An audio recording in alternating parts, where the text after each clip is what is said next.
Olá pessoal, eu estou num lugar diferente para gravar um vídeo totalmente diferente, com 3 câmeras que eu não sei nem para onde olhar. Eu acho que eu nunca tive tanta câmera assim à minha disposição.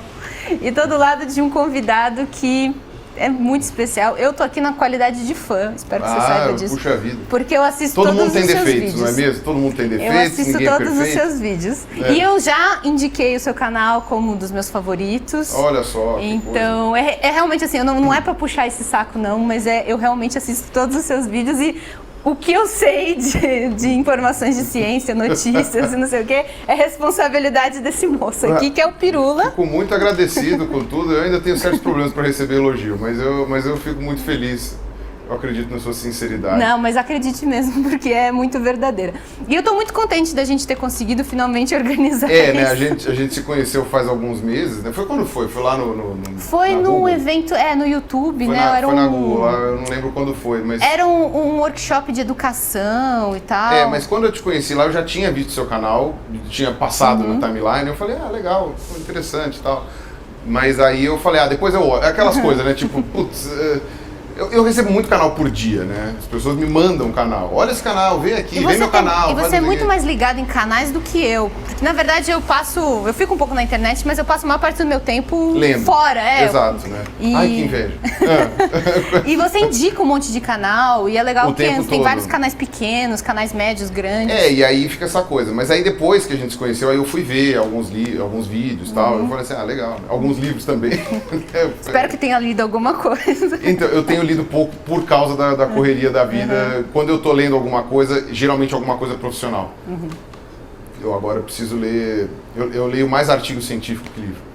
Você já está entrando no tema, num dos temas que eu quero tratar nesse vídeo, que é o Pirula Leitor. Já que esse é um canal sobre literatura e a gente fala muito de indicações de livros e tal, eu quero saber de você. Você é um leitor? Você se considera um cara que lê? Muito. Eu leio o tempo todo, há muito tempo. Na minha escola eu era um dos poucos que gostava de ler.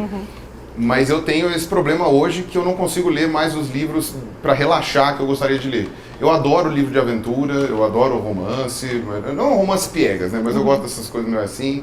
Já li uns livros de comédia, ficção científica eu gosto bastante, eu acho bem interessante. E coisa de fantasia, tipo, sei lá, Game of Thrones, Senhor dos Anéis e tal. O Senhor dos Anéis foi uma nerdice muito pesada na minha vida. Mas, de todas nós. Então. Mas aí quando eu vejo... Mas hoje... Eu estou lendo, a maioria das coisas que eu estou lendo é profissional. Então eu estou lendo ou artigo científico, ou eu estou lendo textos que eu acho na internet para fazer roteiro de vídeo.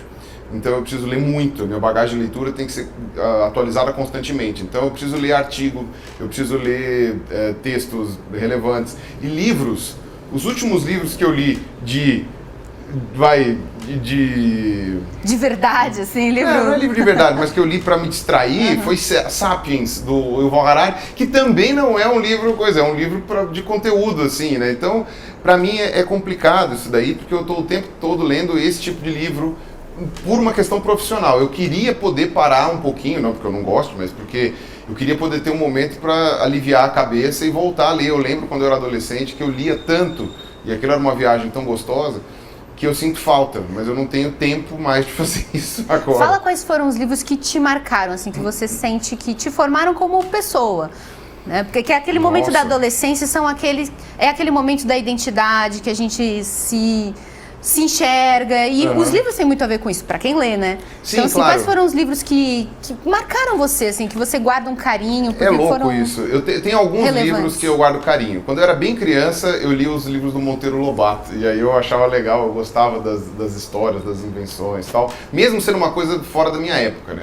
Os livros do Monteiro Lobato contam uma realidade de 1910, né? Eu estava lendo isso daí na virada de 80 para 90, então era 80 anos depois. Mas ainda assim eu conseguia acompanhar, porque, enfim, ainda assim continuava falando sobre realidades interessantes. Aí, isso quando eu era criança. Tinha aquelas enciclopédias, Tesouro da Juventude, não sei se você lembra disso daí. Só te interromper, que eu acho que você não sabia disso e eu descobri por causa de uma palestra do Cortella, que os livros do Monteiro Lobato foram proibidos uma época, sabia? A Igreja Católica proibiu. Porque o Monteiro Lobato foi considerado um autor comunista, durante a ditadura Vargas. Enfim, ele provavelmente, foi, ele foi opositor ao regime e ele virou persona não grata. E a Igreja Católica não recomendava os livros do Monteiro Lobato. Resultado, todo mundo lia os livros do Monteiro Lobato. Exato. É que a gente às vezes não imagina, né? Não, porque e é pior, porque hoje o pessoal considera o Monteiro Lobato um cara fascista, né? Exatamente, um né? racista, né? Bom, não vamos entrar nessa discussão do racismo ela é complexa, dele. As coisas que ele dizia eram efetivamente racistas, mas aí entra toda aquela questão... Enfim, do contexto histórico, é complicado. Mas então, aí tinha isso do Monteiro Lobato, aí tinha uma coleção, eu vou falar de enciclopédia, mas foram livros que eu li 300 vezes na sequência, assim, e aí eu lia de novo, que não é um livro de história, claro, né, é um livro também de científico, assim, de divulgação científica, que era assim, meu avô, ele tinha, na década de 70, ele tinha comprado uma enciclopédia, que era a Enciclopédia Life, que tinha sido traduzida para o português, e ela tinha livros que eram tópicos, né? Então, por exemplo, tinha história, aí tinha arqueologia, sei lá, Antigo Egito, América pré-colombiana, sei lá, Europa, não sei o que, era bem legal. Aí tinha ciências naturais, aí tinha planeta Terra, sistema solar, geologia, todas essas coisas, e tinha de biologia, que eram esses que eu li várias vezes, eu li todos, mas eu li várias vezes os de biologia. Então era legal porque tinha a vida, né, evolução, e de evolução tinha já os princípios de genética, né, que não eram tão bem conhecidos na época, e era legal você ver como que na década de 70 a gente já tinha coisa demais para poder falar de evolução, enquanto que é incomparável o que a gente tem hoje, né, que, sei lá, os últimos 30 anos foram uma revolução mesmo. E tinha depois dividido por temas, então tinha mamíferos, aves, répteis, anfíbios e peixes. Cara, assim, eu foi muito marcante devorava aquele negócio, eu devorava. Né? Tanto é que quando esvaziaram a casa do meu avô, quando ele já estava muito velhinho, não podia mais morar sozinho, eu peguei esses livros, levei, não tinha espaço para levar toda a biblioteca, então eu tenho metade guardada e isso me deixa muito triste, porque eu queria todos guardados, mas enfim. No fim das contas, isso daí me marcou demais, assim, eu fiquei muito marcado com esses livros. E aí, vamos falar agora um pouquinho de coisas mais normais, vai. Eu lembro que teve um livro que me marcou muito, que também era do meu avô, que era o Viagem ao Centro da Terra, do Júlio Verne, que para mim foi assim uma coisa muito impressionante, né, do Arne Saknussemm, né, que ia marcando as coisas, e aí o professor queria seguir as pistas do Arne Saknussemm, e aí entra no Sneffels lá na Islândia e tal. Aquilo para mim foi demais, e quando eu fiz meu primeiro campo de biologia como profissional mesmo, foi em cavernas. Então, para mim, aquilo foi muito, assim, sabe? E eu tava com espeleólogos e caverneiros, né?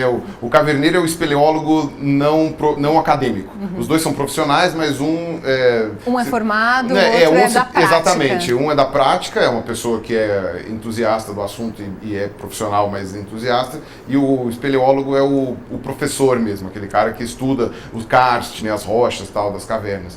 E aí eu achava muito legal que quando eu entrava assim, e todos eles leram Viagem ao Centro da Terra, era meio que leitura obrigatória para todo mundo que trabalha com caverna. Então eu falava, mano, é impressionante, depois que a gente anda, tem cavernas que tem quilômetros de extensão, depois que a gente anda um tempão dentro da caverna, a gente desceu o abismo, né, então com cordas e tal, eu falava assim, gente, tem muita cara de que a gente vai achar uma inscrição na pedra, que vai achar o caminho, sabe? Dá muito dessa mistura sensação. Mistura muito com assim, o livro, né? Então pra mim marcou muito, o 20 Mil Léguas Submarinas marcou bastante também. Eu tô com esse livro aqui. Porque ele tinha muito de biologia, né, no 20 Mil Léguas Submarinas. E aí, que me marcaram como pessoa, teve outros livros também. Bom, O Senhor dos Anéis marcou como pessoa, com certeza. Pra mim, foi... Porque assim, na verdade o RPG me marcou como ser humano. E eu nunca tinha lido O Senhor dos Anéis quando eu jogava RPG mais frequência. Aí me contaram uma vez, devia ter uns 17 anos, os caras chegaram e falaram assim, você sabe que toda a história do RPG que a gente joga, AD&D e tal, não sei o quê, foi inspirada no Tolkien, né? E eu, que legal, então eu preciso correr atrás desses livros. Aí eu achei uma versão traduzida antigona do Tolkien, mas ainda era dividida em 6 livros, porque na verdade são 6, né? O Senhor dos Anéis são 6 livros. É mesmo? Não é o primeiro, né? A Sociedade do Anel, Duas Torres e o Retorno do Rei? Mas só que eles são divididos em 2 dentro. E aí, quando publicaram a primeira edição brasileira, eles publicaram em 6. Então eu li a primeira parte, que era chamada para jornada, acho que esse é o nome, não lembro agora.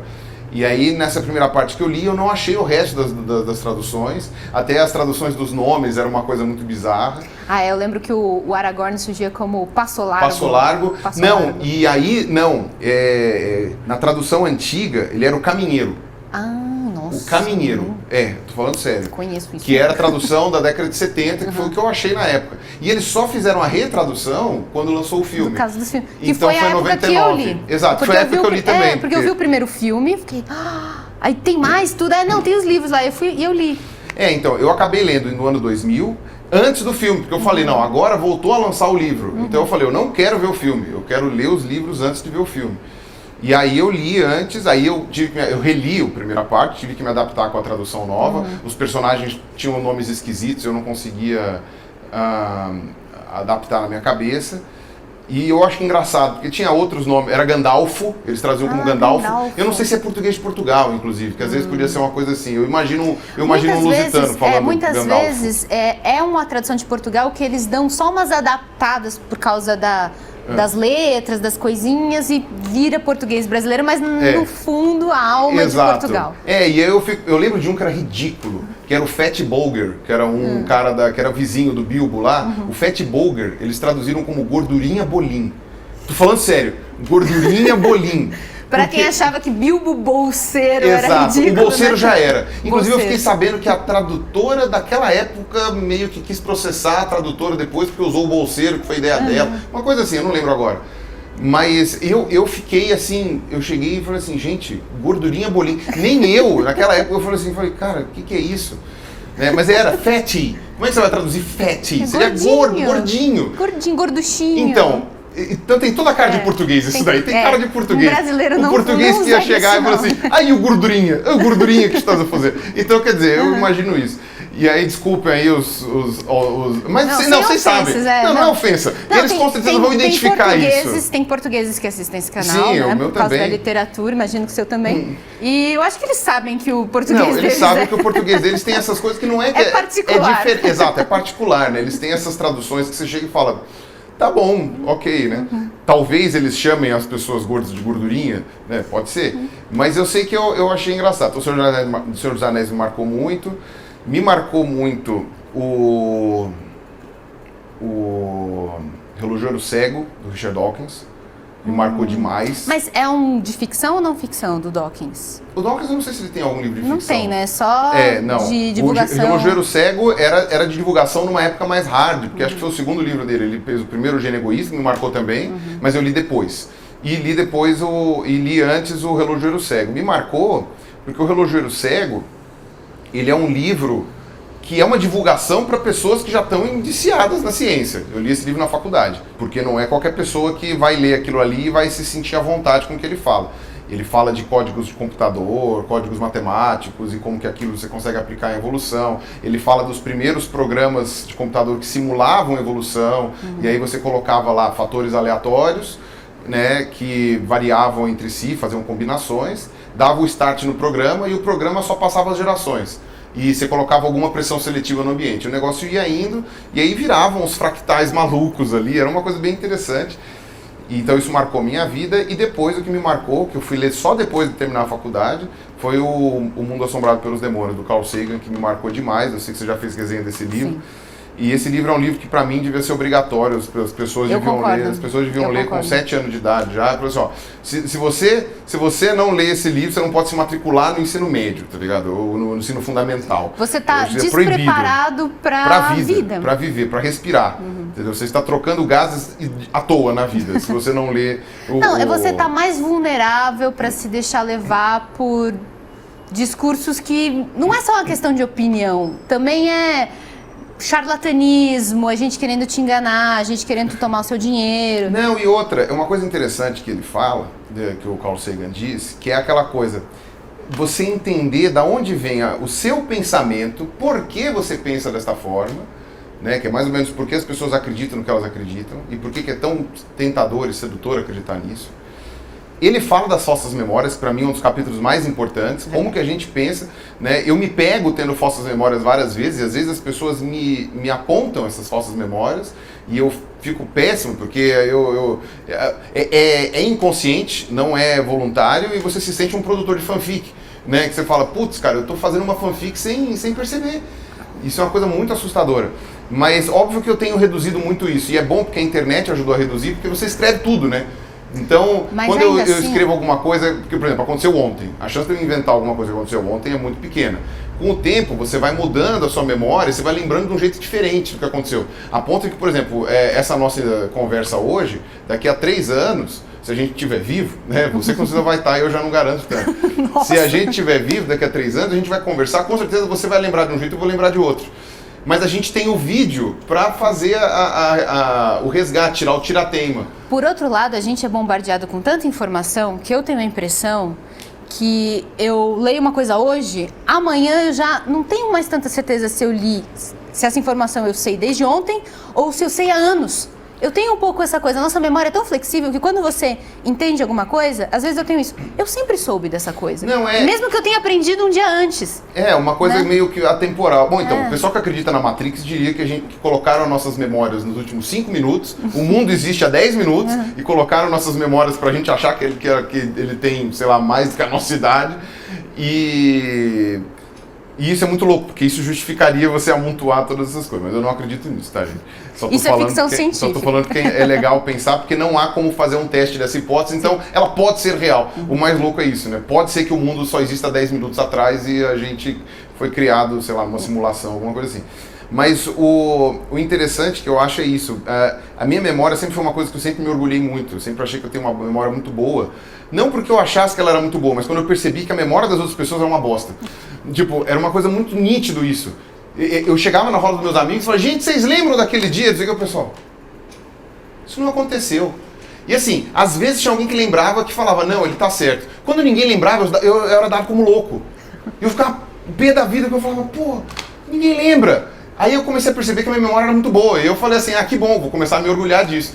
Isso até eu terminar a faculdade. Depois que eu terminei a faculdade, o aporte de informação que eu comecei a receber foi tanto que agora a minha cabeça é uma zona. Eu não me lembro nem, sabe, coisas mais óbvias. Eu me lembro muito bem de detalhes de cada livro que eu leio, eu lembro do enredo, eu lembro dos personagens, eu lembro de coisas que eu li sobre os autores e tal. Você lembra do pedaço da página em que tá?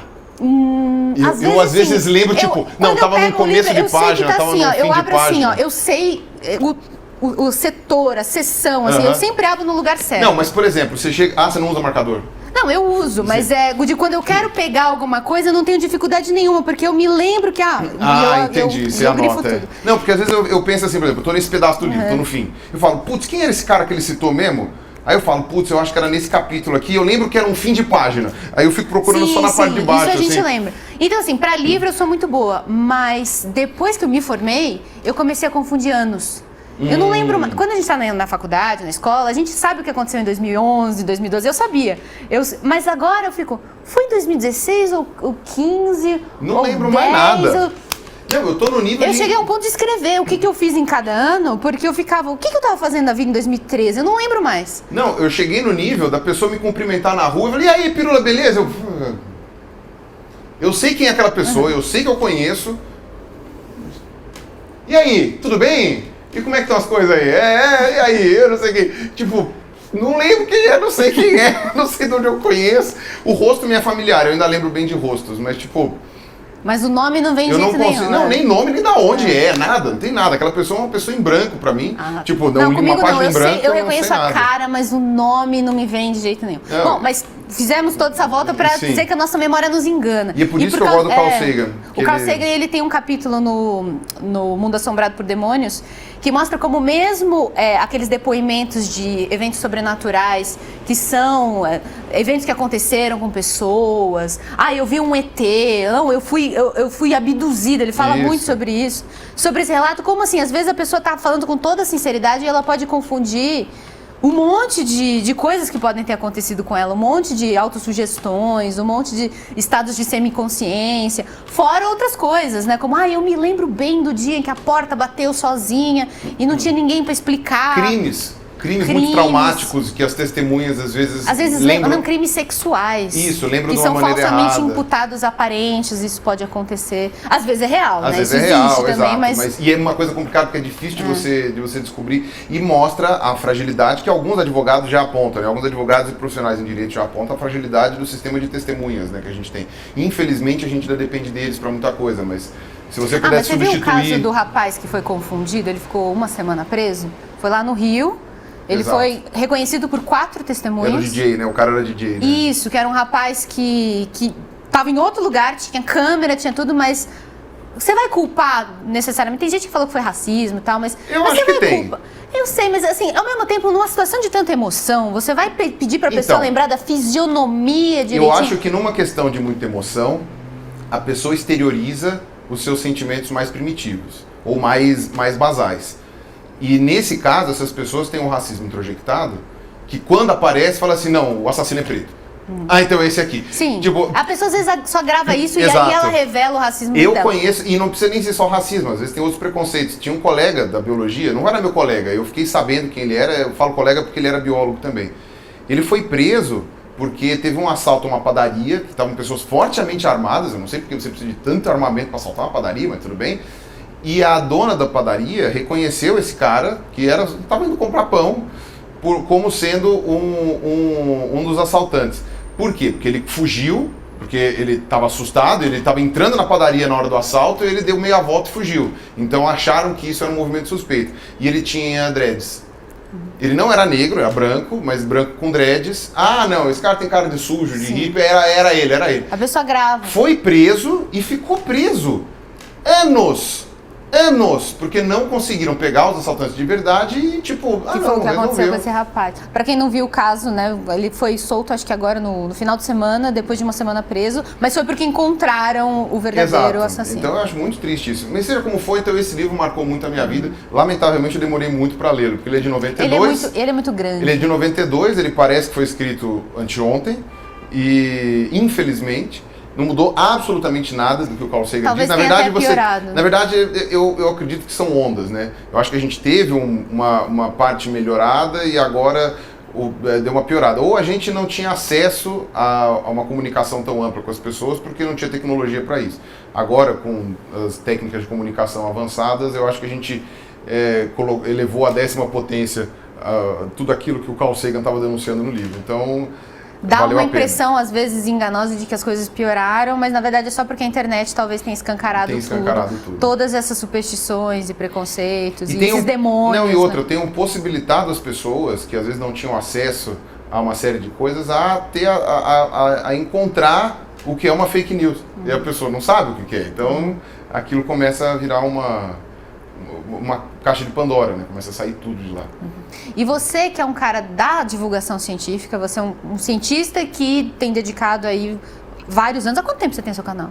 Então, o meu canal oficialmente começou em 2011. Mas eu tenho 2 vídeos de 2009. Porque eu comecei a gravar vídeo em 2009, falei, eu não tenho talento para esse negócio. Aí parei. Gravei 2 vídeos em 2009. E aí em 2011 eu falei, não, vou tentar. Eu ganhei uma câmera nova, eu falei, vou tentar ver se eu consigo fazer. Era aquela cybershotzinha quadradinha, assim. Era bonitinho. Então já são mais ou menos uns 10 anos, né? Quase 10 anos. Desde o primeiro vídeo, mas 8. Coloco 8, Você tem sentido, você que é um cara da divulgação científica, que a divulgação científica está ganhando espaço, está aumentando espaço, pensando nos livros, né? Nas livrarias, também nos canais no YouTube, ou a gente está cada vez mais assombrado por demônios? Qual é o seu sentimento? É um sentimento muito ambíguo. Porque, assim, óbvio que tem público, tem um nicho que poucas pessoas exploravam e tem uma galera que gosta bastante. Tem muitos divulgadores agora, eles estão crescendo, a coisa tá aumentando, mas eles são todos muito pequenos.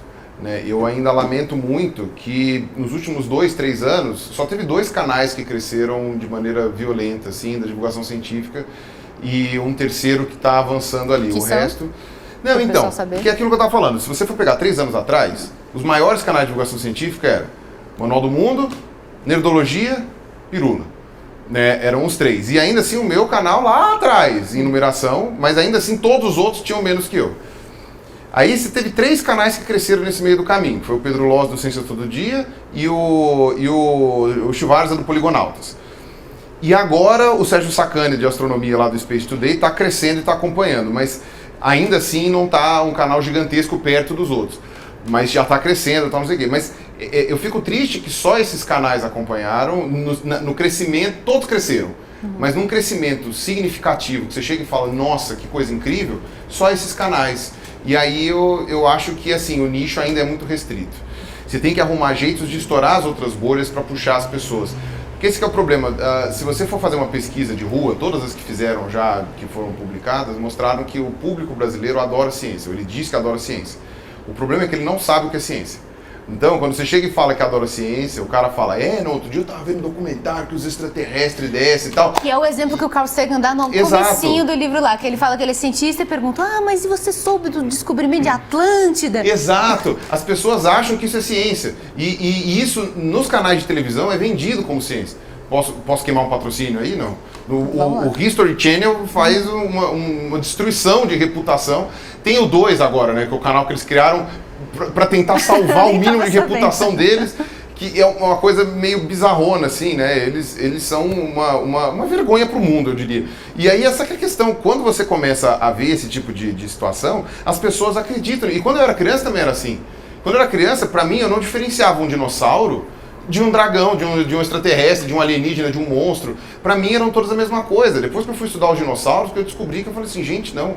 E isso é uma coisa que me deixa com muita raiva, porque é a mesma coisa que o Douglas Adams dizia no Guia do Mochileiro das Galáxias, que também podia entrar nos livros que marcaram minha vida. Que também tem resenha no canal. Então, eu vi. E o que era aquele negócio? Será que é uma cena que não tem nada a ver com a frase, mas ele solta essas frases, essas pérolas de sabedoria no meio de uma comédia e de uma coisa bizarra, né? Que era aquela coisa, será que a gente precisa obrigatoriamente a gente precisa imaginar fadas para observar a beleza de um jardim?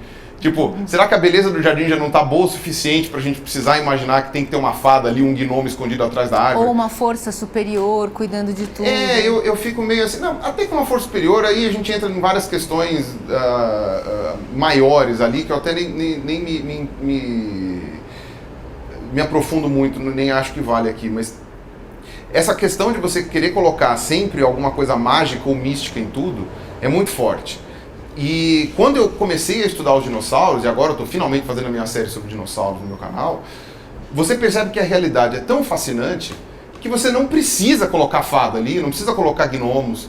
E alguns bichos que já existiram até te lembrariam fadas e gnomos. Então, quer dizer, daria para você fazer uma coisa muito mais legal.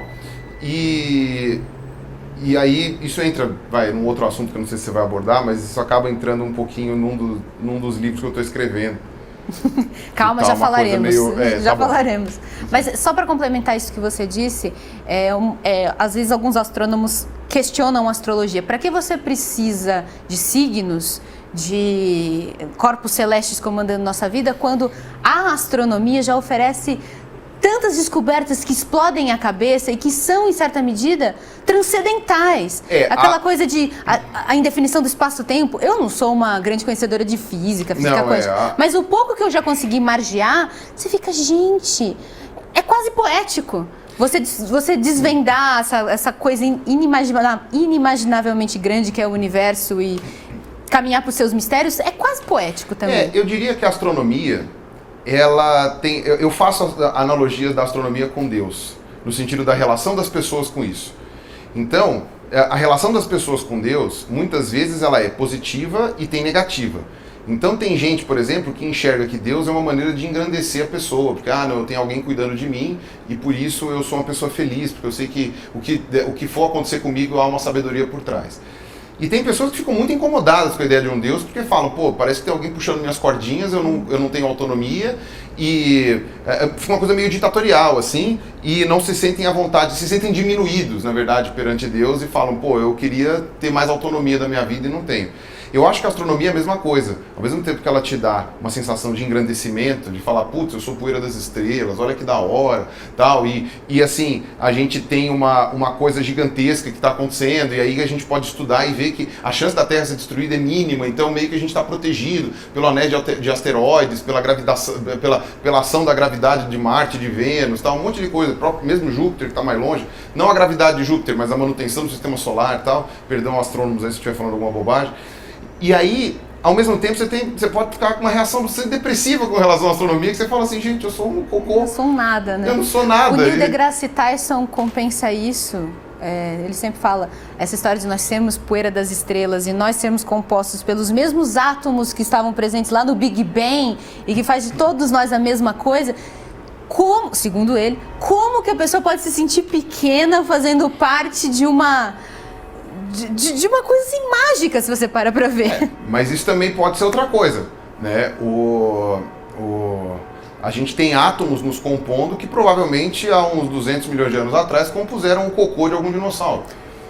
Mas isso não é só ruim o cocô. Isso é ruim pra nós ou é legal? Não, isso é independente, pra mim é irrelevante, na verdade. Eu acho legal saber que, eventualmente, um átomo que está no meu osso já esteve no osso de um dinossauro qualquer. Eu acho isso daí uma coisa bem louca de pensar. Mas o que eu enxergo da divulgação científica hoje é que eu acho que ela está crescendo, mas ela precisa estourar as bolhas, e ela é um trabalho muito complicado, porque você precisa subverter a maneira de pensar das pessoas. E eu recebo mensagens todos os dias de pessoas que falaram que acordaram. É um estalo como sair da Matrix, assim, eles falam. Tipo, peguei a pílula entendi, vermelha. Eu saquei agora como é que é. Cara, é muito louco o mundo, olha como o mundo funciona, velho, eu não sabia de nada, eu era um ignorante. Mas infelizmente você precisa de uma certa bagagem para fazer isso, que é uma coisa muito difícil no Brasil. Lá vou eu citar aquelas coisas, né, tipo Clarice Lispector, né, não sei de onde veio e tal, mas dizem que foi uma pergunta que fizeram para o Einstein no jornal, né, lá na década de 50. Quando o Einstein tentou ser um divulgador científico, né, tentou passar a palavra dele para várias pessoas. O Einstein, perguntaram para ele, explica a teoria da relatividade para a gente em poucas palavras. A dobra do espaço-tempo, essas coisas. Aí o Einstein falou assim, explica para mim como é que você frita um ovo. Quais são os elementos que você precisa e como você frita? Preciso de um forno, preciso de uma frigideira, um ovo e sal. Aí ele falou assim, muito bem, e um bujão de gás, sei lá, o que for. Muito bem, agora explica para mim como é que frita um ovo, sendo que eu não tenho a menor ideia do que seja um fogão, a menor ideia do que seja uma frigideira, nunca vi um ovo na vida, não sei o que é sal. Aí ele fala, eu não sei te explicar. Eu falei assim, então não dá para te explicar a teoria da relatividade. Basicamente, porque ele não tem os elementos, então, ele não foi alfabetizado. Você tem uma série de coisas que você precisa saber. Cientificamente. Eu não sei se o Einstein diria uma coisa dessas. Sim. Por isso que eu tenho dúvidas com relação à autoria disso daí. Mas é uma boa história. Mas é uma boa história, porque eventualmente as pessoas às vezes chegam para mim e falam assim, como é que tem macaco ainda, se tem evolução, não sei o quê. Eu falei assim, então... Quantas horas você tem do seu dia disponível? Porque eu preciso... Eu acho que o Cortella fala isso numa palestra, né? Chega, por exemplo, quem você pensa que você é? Eu falo assim, você tem 2 horas da sua vida para eu contar? Quanto tempo você tem? Porque é uma coisa meio complicada, né? Às vezes, você precisa de tempo. E aí o pessoal reclama da duração dos meus vídeos. Eu falei assim, gente, desculpa, sabe? Você tá com preguiça, vai correndo no quarteirão, sei lá. Mas é aquela coisa, trazendo até para uma coisa mais banal. Você vê uma equação matemática super complexa e vira, isso aí, explica isso aí. Querido, você precisa de anos para aprender as 4 operações matemáticas, você tem que aprender os números naturais, você tem que aprender todas as etapas que você aprende da primeira 8ª série, para depois o ensino médio, depois... E aí você entende aquilo. E não quer dizer, só porque você não passou por tudo isso, que aquilo é falso. Não, exatamente. Quer dizer, pode até ser falso, mas você precisa conhecer todas aquelas ferramentas para entender se aquilo está... É você dar um livro em russo para pessoa que mal sabe ler português. Uhum. Aí, o que me deixa preocupado é isso. Por mais que a divulgação científica ela possa ser um sucesso, mesmo sem você abordar certas coisas complicadas, você acaba chegando num nível de simplificação que pode dar para as pessoas uma imagem errada das coisas. Né? Por exemplo, eu canso de dizer que quando fazem aquelas entrevistas na rua, quanta porcentagem de brasileiros que aceita evolução? Né? E é muito grande, se você for ver, proporcionalmente é muito grande. Mas se você for entrevistar essas pessoas, o que elas entendem como evolução não é nada do que a ciência fala. É o quê? E é uma coisa meio dogmática também. Eu falei assim, não, a evolução, tal, a gente veio do macaco, tal, e é isso aí, porque faz sentido. Você olha para o macaco, parece uma pessoa. Uhum. Tipo, sabe, e tem gente que tem cara de macaco. Sabe, a pessoa, associa as coisas de uma maneira que não é o que a ciência faz, entendeu? Então eu entendo que a gente tem um problema ali, porque não é só fazer a divulgação científica, é o que a pessoa pescou daquilo. Entende? Porque dependendo da divulgação científica que você faz, a pessoa vai colocar ali dentro elementos não científicos, né? Então, por exemplo, eu canso de receber mensagem de pessoas falando, não, Pirula, mas se tem os dinossauros que você tanto fala, então, pra mim teve dragão. Eu falo, não teve, mas tudo bem. Você quer que tenha dragão, tá? Mas não teve. Ele, não, mas teve. Tá bom. Então tá, você nem discute. Não teve, não. Tô falando. A verdade é que não teve. Você quer acreditar numa mentira? Você acredita. O problema é seu, mas tá bom. E agora vindo pro seu livro, né? Porque você está enfrentando esses desafios agora, que você está estreando como autor ou você já tem outras coisas Eu tenho publicação acadêmica. Sim. Publicação acadêmica são outros 500, né? São artigos científicos que vão ser lidos só pelas pessoas da área, que são 45 no meu caso. Mas e ainda que é muito. Específico, né? 45. Não, e ainda que é muita ano gente. Ano passado 46, agora... Não, porque morreu... Não, na verdade, se você for ver, especificamente com o que eu trabalho, mas assim, fazendo muito específico, são 6 ou 7 pessoas no mundo. Mas enfim, a maioria é brasileiros. É o seu público leitor. Que seria o público leitor que eu sei que vai ler em detalhe para pescar meus errinhos, para depois fazer um reply e falar as coisas. Ou ligar para mim e falar, pô, Pirula, vacilou. Mas... eu agora vou escrever um livro, quer dizer, um eu escrevi, o outro eu estou escrevendo. Né? Um livro com a HarperCollins, que vai sair agora, na verdade já está à venda, já está com a pré-venda. Sim, inclusive ontem eu vi a capa, acabou de ser, ser divulgada. Acabou de ser divulgada a capa, faltam pequenas modificações só, mas ele está essencialmente pronto, já está todo diagramado e tal, e já vai ser já vai ser impresso agora nessa semana, ou semana que vem. E aí o pessoal, ele vai chamar? O pessoal que comprou na pré-venda já pode comprar daqui a 20 dias. Não sei que dia sai o vídeo, né? Então depende. Ele chama Darwin Sem Frescura. Né? Eu escrevi junto com o Reinaldo Lopes. Aliás, a ideia é dele, ele que me convidou, ele que já tem um monte de livro. Né? O Reinaldo Lopes, caso vocês não saibam, é o que escreveu 1499, que foi muito bem vendido agora no ano passado. E aí, assim, a gente escreveu... eu falei outro dia que a gente escreveu a 4 mãos, o pessoal veio me chamar, falar, vocês são ambidestros. Eu falei, não, a gente escreveu a 4 mãos porque são 2 pessoas, né? Mas enfim, foram 2 pessoas que escreveram o livro. E eu estou bem confiante que o livro ficou bonitinho. Mas eu ainda preciso saber qual a opinião das pessoas quando elas lerem, se ele está palatável ou não. É um livro de divulgação científica, não é um livro para deixar as coisas muito complicadas. Mas é para explicar coisas complicadas. Então, eu tentei mastigar o máximo possível para as pessoas irem construindo o pensamento até chegar no fim do capítulo, entendi. Então, dá a volta no primeiro parágrafo, faz sentido. A minha ideia era essa. Vamos ver se eu consegui fazer isso. Deixa as pessoas lerem o livro. Com todas aquelas dificuldades que são as pessoas que vão ler o seu livro com toda uma bagagem, às vezes uma formação que não é a melhor do mundo, às vezes a gente tenta driblar isso. Um monte de preconceito, um monte de hate. A ideia é driblar isso, é tentar fazer com que a pessoa, mesmo sabendo pouco, consiga ler. Mas o problema é o quanto a gente consegue se colocar no lugar da pessoa, que nunca estudou biologia, por exemplo, para saber se eu estou falando, é mais a experiência como professor mesmo. Então, espero que eu tenha sido bem sucedido. Não sei se fui, mas, enfim, de qualquer jeito o livro está à venda aí, se quiserem comprar. Está em pré-venda, ele ficou bonito. Então, bonito eu sei que ele está. Então, você disse que estava escrevendo um outro livro também? Estou escrevendo um outro livro, esse pela editora Planeta, e aí esse livro é ousado. Então, eu estou um pouco inseguro com esse livro, porque eu não sei ao certo se as pessoas vão gostar dele. Mas eu estou tentando misturar ficção com realidade. Eu vou tentar fazer uma coisa meio... Assim, o livro é para falar de dinossauro, é um livro sobre dinossauro, e eu vou tentar falar de todos os dinossauros desse livro. Tentar, pelo menos. Pelo menos os grandes grupos. Só que ao invés de fazer disso um livro científico, eu estou tentando fazer disso um livro de ficção. Então eu estou escrevendo como se fosse uma narrativa. Como se fosse uma narrativa de aventura. E eu não sei se vai ficar bom. Eu não sei. Eu tô usando a minha bagagem de fã de Senhor dos Anéis e de Game of Thrones, essas coisas assim, e tentando ver se eu consigo adaptar isso para uma leitura que tenha uma base na realidade. Então, não sei se as pessoas vão aprender, mas eu acho que pelo menos colocando desse jeito, a minha ideia, no melhor dos mundos, todo mundo entendeu o livro, todo mundo gostou. No melhor dos mundos, eu vou pegar e as pessoas vão aprender o nome das famílias dos dinossauros, quem veio do quê, um pouquinho como funciona a evolução e os lugares onde cada um vivia. A ideia é mais ou menos aquelas... E a era também, a noção de tempo geológico. Então, eu vou ver se eu consigo fazer as pessoas entenderem isso com nerdice, sabe? Tentando puxar pela nerdice das pessoas. Pode ser um tremendo fracasso, pode ser uma ideia genial. O tempo dirá. Não sei. O Carl Sagan fez isso. Eu até vou pegar o livro que está aqui embaixo. Opa. Que ele escreveu um livro de ficção para falar de ciência. Sim, Contato. Que é o Contato. Eu não li o livro, mas eu vi o filme. Mas é um pouco isso que você quer fazer, então. É usar uma narrativa, usar elementos da ficção para... E Isso, por exatamente. Que isso? Por quê? Agora eu vou entrar na minha área, né? Que eu adoro literatura, adoro ficção.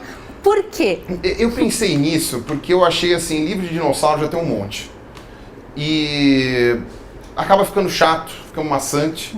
Eu um dia pretendo escrever livros mais técnicos, mas aí esses livros técnicos são para ser lidos pelo pessoal acadêmico ou pessoas entusiastas. Eu queria que fosse um livro para o público em geral. Então, para o público em geral, eu pensei numa coisa mais assim. Eu falei, se eu ficar só narrando coisa, vai virar aqueles catálogos chatos, que tem um monte. Não acho chato, quando eu era criança eu consumia aqueles catálogos, mas é porque eu era o doido dos dinossauros. O resto das pessoas não é, então eu fico preocupado com isso. Então eu pensei nisso, né? E eu tinha acabado de ver a última temporada do Game of Thrones, né? A penúltima lá, e aí eu falei, eu vou ver se isso aí não é uma ideia interessante de adaptar, né?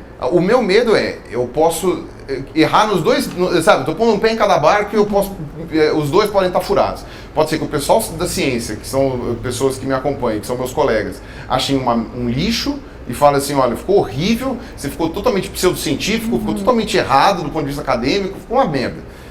E o pessoal que gosta de nerdice e tal pode chegar e falar assim, nossa, eu bocejei até a página 10, desisti, joguei pro canto, achei horrível, não me pegou a história e tal. Ou eu posso acertar nos dois, eu posso acertar num só. Falei assim, olha, ficou bom na parte científica, a parte de ficção ficou uma porcaria, ou então a parte de ficção eu achei que me pegou, mas a parte científica eu boiei. Não sei, é um chute no escuro, vamos ver se dá certo. Mas, assim, eu tô empolgado para escrever o livro, eu acho que isso é o mais importante. Eu tô empolgado para escrever o livro, eu tô gostando do resultado, mas a minha opinião bom... Você é o pai da criança, né? Não exatamente. A minha opinião não vale mais que a opinião de ninguém. Então, sei lá, as pessoas podem ser que eu goste. A sua opinião é até mais envesada, né? Porque você tem toda uma... Exato. Você não consegue se distanciar para avaliar, né? Você vicia a leitura, todas essas coisas. Então, eu não sei direito como é que vai ser, mas eu espero. Esse vai demorar um pouquinho para sair, mas sai esse ano ainda. Sai esse ano, com certeza. Sai esse ano, tem que sair. Tem que sair. E o outro já está pronto. É um pouco o que histórias de ficção científica super famosas tentam fazer, tipo Jurassic Park, para ficar no tema dos dinossauros. Isso. Que, para quem não sabe, além de filme, também tem um livro, né? Que é o Jurassic Park. Eu não li. Isso, e eu li, é um livro muito legal, muito bom, muito bem escrito, melhor que o filme, porque ele tem uma pegada científica bem interessante. Ele é mais... O Michael Crichton, ele tentou pegar o máximo de ciência que ele podia, e ele bolou, né? É aquilo, a suspensão da descrença, ela funciona quando você estabelece um limite para ela. Então, qual é o limite? O limite é, conseguimos extrair DNA de dinossauro, ponto. Né? Todo o resto é baseado nesse limite. Então, essa é a ficção. O resto é, se conseguíssemos tirar DNA de dinossauro, como seria? Então o resto é uma extrapolação de um ponto só. Então não é aquela doideira... A única licença poética é essa. Que é o que eu acho que faz uma ficção funcionar. Que não aconteceu ainda, que é e nem vai acontecer provavelmente. Mas que é a capacidade de extrair o DNA inteirinho de um dinossauro. Exato. Sei lá. Pode acontecer evolução reversa, que eles falam, o frangossauro lá. Mas do jeito que está escrito no Jurassic Park, não conseguiria. Mas o que eu acho interessante é isso, né? O que me faz gostar de ficção, quando a ficção é boa, é porque, a ficção científica no caso, é porque você tem um ponto de suspensão da descrença, que é um ponto que é falso, e todo o resto funciona a partir daquele ponto. Então, todo o resto tem que ser coerente com aquilo. Aquelas ficções que, tipo, tudo do jeito que a pessoa quiser, é uma coisa aleatória. Pessoal, não faz o menor sentido dentro do contexto da história, mas de repente o cara sai voando. Sabe, uma coisa meio... Porque sabe, é ficção. Macunaíma. Tá bom, então tá. Aí você joga pro alto, né? Eu esperava que dessem... Que foi o que eu achei um pouquinho no Jurassic World, mas tudo bem. Aí o pessoal gostou do filme, eu vou ficar quieto. Só para encerrar esse vídeo, eu peguei livros que eu tinha na minha biblioteca que trazem temas científicos dentro dessa pegada. Pode ter licenças poéticas, coisas que fogem um pouquinho, como é o caso do 20.000 Léguas Submarinas, que ele cria um submarino numa época que não existia, né? E ele deduz a existência da lula gigante. É verdade, as pessoas porque ainda não tinha sabiam. Sido descoberto. Exato, ele deduz. Então, assim, ele pega uma tecnologia que não existia, isso ele cria, mas ele respeita o funcionamento de uma exploração, de uma expedição, a cabeça de um cientista. E aí vai a pergunta. Descrição das espécies. E aí vai a pergunta. Ele foi um profeta por ter imaginado que iam inventar o submarino? Ou inventaram um submarino porque leram o Júlio Verne? É muito misturado. Existem muitas tecnologias que foram criadas inspiradas em Star Trek, por exemplo. Eu já ouvi falar, por exemplo, de alguns modelos de celular, alguns tablets. Faz sentido. Os inventores admitem, quando eu era pequena eu via Star Trek e eles tinham um celular que virava assim e tal. Então chegaram a fazer modelos que eram assim, assumidamente inspirados em Star Trek. E aí o roteirista da série que deveria ganhar o crédito, né? É verdade, o cara que teve aquela ideia, né? Interessante. Esse aqui eu vou mostrar depois, porque é mais de filosofia. Tem o A Medida do Mundo. Todos os livros que tem resenha aqui no canal. Esse livro é menos conhecido porque ele é alemão, mas ele conta a história de dois grandes alemães. Um é um matemático que é o Gauss. Então fala de todo o caminho dele, mas é mais matemático, então é mais matemática pura, tudo. Ele fica no escritório. E tem o Humboldt, que é um naturalista, viajou o mundo. E aí ele conta como foram as expedições dele na Amazônia peruana, no caso. Ele subiu os Andes, como ele media, como ele ele era um obstinado, assim, se necessário ele perdia o dedo, mas ele subiria no ponto mais alto para medir a temperatura e a pressão lá em cima, porque ninguém nunca tinha feito isso. Então ele era um obstinado, isso aqui é muito a história da ciência. Conheço pessoas assim, o pessoal que gosta de campo tem essa doença. Não é? O que ele tinha, ele era considerado maluco, e o que é interessante é isso. Ele encontrava a população local, a gente está falando do século XVIII, então ainda havia descendentes de incas ali. Ainda tem, né? Ainda tem, né? Mas era ainda mais indígena, né?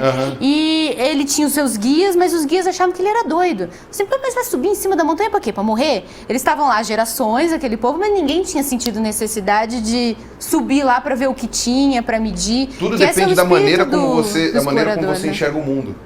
Né? Às vezes a filosofia dos indígenas era uma filosofia que não dava brecha para esse tipo de criatividade, ou quer dizer, dava brecha para outros tipos de criatividade e não essa que era essa curiosidade de você fazer. Né? O Yuval Harari discute um pouco sobre isso. Sim, né? no Sapiens. Por que os europeus foram mais curiosos? Né? E você tem toda uma questão filosófica, toda uma coisa assim por trás que, enfim, eu não sei se eu concordo totalmente. Mas... Resumidamente, ele diz que é o reconhecimento da nossa ignorância.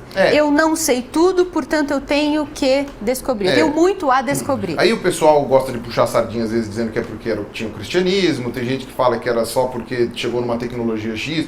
Enfim, eu não sei, eu ainda não tenho opinião formada sobre por que isso aconteceu, mas eu acho interessante. É uma teoria, né? Outro livro que também... Uma hipótese. Eu ainda não estou habituada com isso. Teoria, hipótese. Não, teoria vale alguns muito. Falam que teoria não é só uma teoria, não é tão forte assim. Teoria vale muito. Teoria vale muito. Teoria já não é achismo, não. Já não é. Hipótese Hipótese é uma ideia e tal. Entendi. Que precisa ser testada, tudo isso, para... Hipótese é tipo assim, olha, eu bolei uma coisa aqui, eu tô achando que está esquentando porque, sei lá, alguém acendeu um isqueiro gigantesco embaixo da terra. Sabe, é uma ideia, é uma hipótese. Aí você vai testar, vai procurar evidência disso. E vai ver se Bom, um outro livro que traz a ciência é o Admirável Mundo Novo, que também é profético. Todos do Aldous Huxley, né? É uma trilogia, não é? Não é, esse aqui é um livro independente, mas ele tem outras obras que também trazem ciência. Esse aqui impressiona muito porque ele, nos anos 30, falou de fertilização in vitro. Ele falou agora de edição de genes, né? Porque para criar as castas que formam a sociedade, os seres humanos são criados com seus genes editados, com... eles estimulam os embriões com mais vitaminas para nascer uma pessoa mais forte e inteligente, e com o outro fica subnutrido. A realidade eugênica, né? Que muita exatamente. Gente dizia. E isso, talvez na época dele fosse considerado uma loucura, uma ficção científica total, e hoje o Asimov também foi bem profeta em várias coisas, né? O Asimov previu a internet, umas coisas assim, né? Coisa bem interessante. E para fechar, eu trouxe o Laranja Mecânica. Pra fechar não, que você pulou. Eu puxei verdade. O Mundo de Sofia, que eu ia falar depois, porque ele fala mais de filosofia e menos de ciência. Mas o Laranja Mecânica eu acho interessante porque ele traz aquela coisa do condicionamento das pessoas, que é muito inspirado no que fazem com os ratinhos de laboratório. Skinner, né? Skinner. Exatamente. Você estimula, você dá estímulo para o bichinho agir de uma forma, um comportamento, daí ele se condiciona. E é o que fazem com o personagem principal, o Alex. Fazem com todos nós, né? Eu nunca tiro da cabeça que somos todos ratinhos em gaiolas de Skinner. De certa maneira. Mas nesse caso, assim, é bem extremo. Ele é preso e ele é exposto a estímulos fortíssimos para que ele não cometa crimes. No caso, ele é um delinquente. E para que ele, na hora de que pense em fazer alguma violência, ele sente fisicamente a dor que ele não pode fazer aquilo, né? E isso tem toda uma inspiração no que se faz em laboratório. Então também, eu acho que é uma maneira legal de trazer a ficção, o método científico, as práticas de laboratório para a ficção, né? E para fechar... Tá foda. E para fechar, o Mundo de Sofia, que não fala de ciência, mas fala de filosofia. Sim. E eu acho que a filosofia, o modo de pensar filosófico, ele é... Na verdade, eu acho que ele é uma condição sine qua non para você conseguir contestar, você ser cético, você aceitar hipóteses, construir isso foi inclusive uma conhecimento. Isso foi uma coisa que eu conversei quando eu encontrei com o Cortella, que está no canal também, né? Que foi exatamente isso, né? Que a analogia que eu costumo fazer é que a filosofia é o chão, né? E os ramos do conhecimento são as árvores, né? A filosofia é o que aduba todos eles, né? Então, a ciência, antes de ciência, ela é uma filosofia. Então, é importante isso, né? No começo, todos os primeiros cientistas, eles eram caras que questionavam a natureza, a realidade. Eles eram filósofos, né? Na verdade, eles eram meta-conhecedores, né? Era aquela ideia do sábio, né? O sábio era aquela pessoa que sabia tudo. Porque você sabia tão pouca coisa na época que dava para uma pessoa só saber. Saber tudo que tinha para saber, né? Exato. E aí o sábio era o cara que fazia essa descoberta. Então, a princípio, ele baseava sempre tudo em filosofia. E essa filosofia que foi mudando. Aí derivou para todas as áreas do conhecimento. Sem a filosofia, não teríamos parte da criatividade que a gente precisaria e nem da curiosidade para fazer ciência. Exatamente. É legal. Obrigada, Pirula, por ter feito esse vídeo Imagina, eu comigo. que agradeço. Eu tô encantada, sério. É muito legal conseguir conversar ao vivo, coisas que eu vejo só pelos seus Pessoalmente vídeos. é pior. Não, mas é legal interagir, porque a gente vê o vídeo e não pode fazer pergunta. Agora eu posso fazer pergunta. Não, de fato. Então... Tem essa coisa. E depois se arrepender de ter feito a pergunta, porque demora 40 minutos para responder. Não, eu tenho feito cada... Aliás, você é uma inspiração para mim, porque você faz vídeos longos e no começo eu achava que não podia, né? Não, YouTube só 10 minutos, porque era o que me diziam. E aí eu fui, poxa, mas tem canal que faz. Aí eu fui esticando, ficou 15, aí 20, aí 25. Aí eu vi que, poxa, as pessoas estão gostando. A pessoa assiste independente disso. Né? As pessoas deixam tocando e ouvem enquanto fazem coisas, tem essas coisas assim, né? O Castanhari também foi um que inovou nesse aspecto. Então é isso. Mas enfim, tá certo. Eu que agradeço, na verdade. Obrigada. E agora vai ter o meu vídeo no meu canal. Vai ter o vídeo no canal ela. dele. Isso. E aí então a gente continua a conversa lá.